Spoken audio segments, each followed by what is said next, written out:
અમદાવાદ જિલ્લાની વિરમગામ તાલુકાની ખટક વિરમગામની વિરમગામ બાર આંગણવાડીમાં આપનું સ્વાગત છે। આપ જોઈ શકો છો કે અમારા બાળકો આજ સરસ મજાના શિયાળાની સવાર છે અને અમારા બાળકો અહીંયા મેદાનની અંદર ભેગા થઈ ગયા છે અને આજે કરવા માટે અમે બાળકોને અલગ અલગ પ્રવૃત્તિ આપેલી છે। તો ચોક્કસથી વિડીયો પર બન્યા રહેશો। અમારી ચેનલ ગમે તો લાઇક શેર અને સબસ્ક્રાઈબ જરૂરથી કરશો। તો તમે જોઈ શકો છો કે અમારા બાળકો અહીંયા સરસ મજાની પ્રવૃત્તિ કરી રહ્યા છે। અમારા આ જે બાળકો છે મિત અને દેવર્ષ એ દોરીની પરવણી કરી રહ્યા છે। ચોરસ છે, ત્રિકોણ આકાર છે।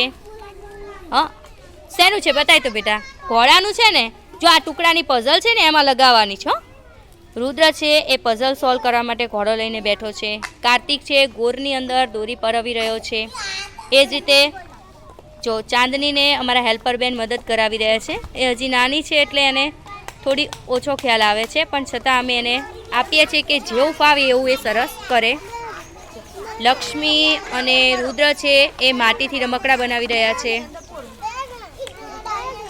જે કૃષાલી તારી પાસે શું છે બેટા? હા, ગાય છે। આ તો ગાય લગાવી દો। હા, ચલો। તો અહીં તમે જુઓ છો અમારા છોકરાઓ સરસ મજાના અહીંયા રમકડા એમની જાતે રમી રહ્યા છે। કોઈ મણકા પરવણી કરે છે તો અહીંયા ગ્રુપમાં ગેમ ચાલી રહી છે કે છોકરાઓ પઝલ સોલ્વ કરે છે, ગાય બનાવી રહ્યા છે। સરસ, વેરી ગુડ। તારી પાસે શું છે બેટા? બ્લુ છે। હા, તો એક કામ કરવાનું, વાદળી રંગના જેટલા કાર્ડ હોય ને બધા ભેગા કરી દેવાના, પછી પીળા રંગના ભેગા કરી દો, લીલા રંગના ભેગા કરી દો, કાળા રંગના ભેગા કરી દો। હા, અને અહીંયા અમારા નિરાલી અને પવન જે છે એ આ રીતના કંઈક આકારો છે અમારી પાસે લાકડાના બનાવેલા, જેમાં જો આ નળાકાર છે, અર્ધવર્તુળ છે, લંબચોરસ છે,